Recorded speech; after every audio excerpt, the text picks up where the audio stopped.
बहुत खुशी लगुच अनेक परिश्रम समस्ते करिसेंती माननीय प्रधानमंत्री ठू आरंभ करी गृहमंत्री ठू आरंभ करी केन्द्र नेतृत्व सभापति महोदय आउ पर्टिकुलरली ओडिशा कंटेक्स्ट रे जेहेतु ओडिशार गोटे बहुत बड़ संख्या से उपस्थित तेणुक प्रायतः बहुत आमर कार्यकर्ता विधायक कहतु मंत्री माने कहतु माननीय मुख्यमंत्री समस्ते प्रायतः जाइकरी समस्ते से बहुत परिश्रम समस्ते करिसेंती डे एंड नाइट परिश्रम करिसें से जगह प्रचार ये करवा सबु जिनस तेणुक आज जिते आम रिजल्ट कथा जिते आसूचे नेचुराली ये परीक्षा जमती हुए गोटे परीक्षार फल कथा आ सबुठ बड़ जिनस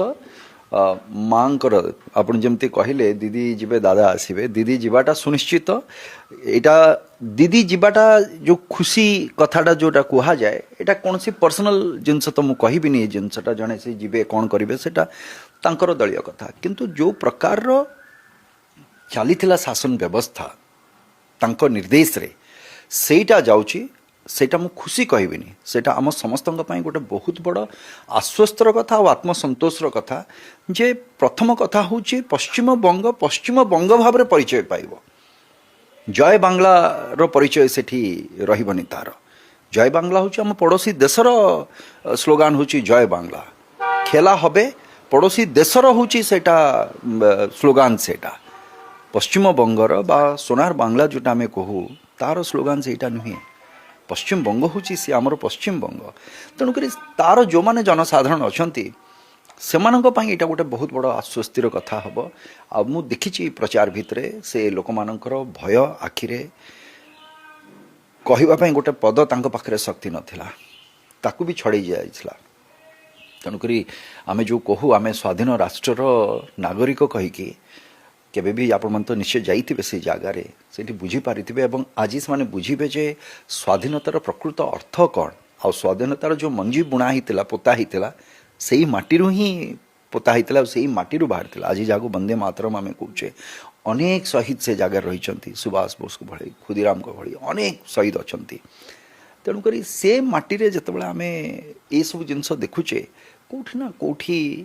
आत्मा को तो कष्ट दिए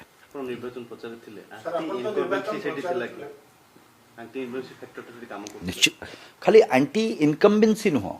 एंटी इनकम्बेन्सी परिभाषा विभिन्न प्रकार थाए एठी एंटी इनकम्बेन्सी बोली एटा खाली कहबेनी जो अन्याय अत्याचार दुर्नीति जो प्रकार भाव में चली भारतीयों उपरे मुझे कहबिनी कि हिंदू मुसलमान मु कहबिनी भारतीयों उपरे जो अत्याचार चली तार तो अंत हम एटा तार अंत यहाँ हम तेणुक से प्रकार भगवान न करंतु प्रभु जगन्नाथ समस्त को भले रखन सब आम डाकू केबे केमती से सेमिति गोटे शासन व्यवस्था भितर को आम देशर कौन ना कौन राज्य को कौ समय भी से जगह को केबे न नियंतु एति मु जगन्नाथ पाखे प्रार्थना कर एटा करबा हेले आपण फर्स्ट देखु 2011 मसीह जिते लेफ्टर गवर्नमेंट को लोक मैंने पतन कर 35 वर्ष आप तो एत वर्ष बोली मत कहले ममता सरकार कहीकि लेफ्टर 35 वर्षर सरकार को जिते पतन कर जिते ममता बनर्जी को लोक मैंने दायित्व देले पश्चिम बंगर तो भावतु ये जो 15 वर्ष जो अन्याय होती जो अत्याचार होती जो दुर्नीति होती ये प्रत्येकटी शब्दर मु भाविकी ये जिनस को कहूँ अन्यायर परिभाषा अच्छी से अत्याचार परिभाषा अच्छी से दुर्नीतिर परिभाषा अच्छी से को प्रकार रे करा जाइए आम समस्तंकर चिंतार बाहर से जिनस तेणुक आम साधारण लोक गोटे आम जो कहूँ अत्याचार कहीकि ये सेमती साधारण अत्याचार नुहे यहाँ शारीरिक मानसिक आर्थिक सामाजिक कौन से अत्याचारी तो नुहे बोली आप भाभी पारे जदि मु गोटे चाकरी पाउची मोर दंभरे मु पाइची चाकरी से चाकरी करने हेले मते सिंडिकेट को पैसा दवाई पड़ो ना मु जॉइन करि परिबिनी जदि व्यवस्था भितर मते गोटे घर मिलूची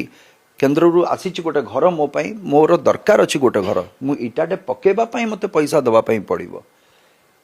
तेणुक भावतु ये कौ व्यवस्था यहाँ गोटे गरीब लोक जार कहबार स्वाधीनता नहीं फ्रीडम ऑफ स्पीच रो कथा आम कहूचे ଆପଣ ଯଦି ଯିବେ ପଶ୍ଚିମବଙ୍ଗରେ ଆପଣ ଦେଖିବେ ମିଡ଼ିଆରେ ତ ଆପଣମାନେ ଅଛନ୍ତି ଗଣମାଧ୍ୟମରେ ଆଉ ଅନେକ ଯେଉଁମାନେ ଜାତୀୟ ସ୍ତରର ବି ଯେଉଁମାନେ ଗଣମାଧ୍ୟମ ଅଛନ୍ତି ସେଥିରେ ବି ଦେଖିଥିବେ ଲୋକଙ୍କୁ ଯେତେବେଳେ ପଚରା ଯାଉଛି କ'ଣ ହେବ ନାଇଁ ଆମେ କିଛି କହିବୁନି ନୀରବ ରହୁଥିଲେ ବା ଏମିତି ଅନେକ ଭଉଣୀ ମା ମାନେ ଅଛନ୍ତି ଯେଉଁମାନେ ଏଇ ଷ୍ଟେଟମେଣ୍ଟ ଦେଇଛନ୍ତି ଅନ୍ ରେକର୍ଡ ଜାତୀୟ ଗଣମାଧ୍ୟମରେ ଆମେ ଏବେ ଷ୍ଟେଟମେଣ୍ଟ ଦେଉଛୁ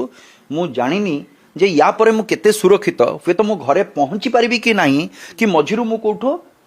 ମୋତେ ଉଠେଇ ନିଆଯିବ କି ମୋ ସାଙ୍ଗରେ କ'ଣ ହେବ ମୁଁ ଜାଣିନି ଯଦି ମୋ ଦେଶର ମା କି ଭଉଣୀ ଯଦି ଏ ବିଷୟରେ ଚିନ୍ତା କରୁଛନ୍ତି ଏଥିରୁ ବୁଝିପାରିବେ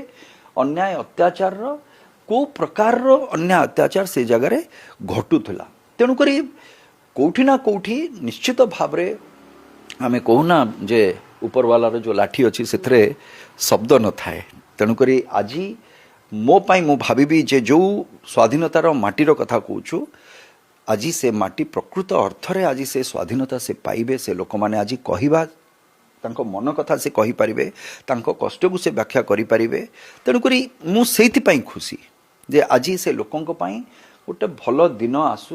ପ୍ରଭୁ ଜଗନ୍ନାଥ ପାଖରେ କହିବି ଆଉ ଅନେକ ତ ଆପଣମାନେ ଜାଣିଛନ୍ତି ଯେ ପଶ୍ଚିମବଙ୍ଗର ଅନେକ ଭକ୍ତମାନେ ଆସନ୍ତି ପୁରୀ ଦର୍ଶନ କରିବା ପାଇଁ ମହାପ୍ରଭୁଙ୍କର ତେଣୁକରି ସେ ମହାପ୍ରଭୁ ସେମାନଙ୍କୁ ଚକ୍ର ଆଢ଼ୁଆଳରେ ରଖିକି ଘଣ୍ଟ ଘୋଡ଼େଇକିରି ତାଙ୍କୁ ସୁରକ୍ଷିତ ରଖନ୍ତୁ ସେ ରାଜ୍ୟର ସମସ୍ତ ବ୍ୟକ୍ତି ମୁଁ ଭାବୁଛି ଗୋଟେ ବହୁତ ବଡ଼ କଷ୍ଟର ଦିନ ଏନା ଅପସରି ଯାଇଛି ଆଉ ଗୋଟେ ନୂତନ ସରକାର ଆସିବ ଆଉ ଲୋକଙ୍କ ସରକାର ଆସୁ ସେ ଜାଗାରେ ଭଲ ସେମାନେ କାମ କରନ୍ତୁ ମୁଁ ଏତିକି ଆଶା